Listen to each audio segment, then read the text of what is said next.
కార్తీక మాసం రాగానే కులవన భోజనాలకి కుల భోజనాలకి శాఖా భోజనాలకి పెడుతున్నామంటే మనం ఇంకా సంకుచితమైపోతున్నాం. అందరితో కలిసి భోజనం చేయగలిగే స్థితికి ఎదగాలి మనం.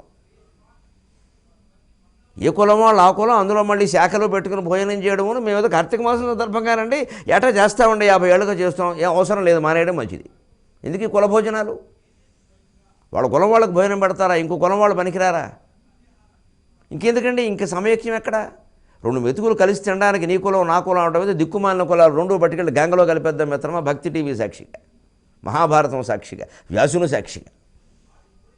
చేపలు పట్టిన అమ్మాయికి పుట్టాడా? పరాశరునికి జన్మించాడా? ఏ కులం అండి వ్యాసునిది? బోయవాడు తీవ్రమైన తపస్సు చేసి వాల్మీకి అయ్యాడా? ఏ కులం అండి వాల్మీకిది? వాళ్ళ గ్రంథాలు మనం చదువుకుంటున్నామా? కార్తీక మాసం వచ్చాడు కులభోజనానికి తయారవుతామా?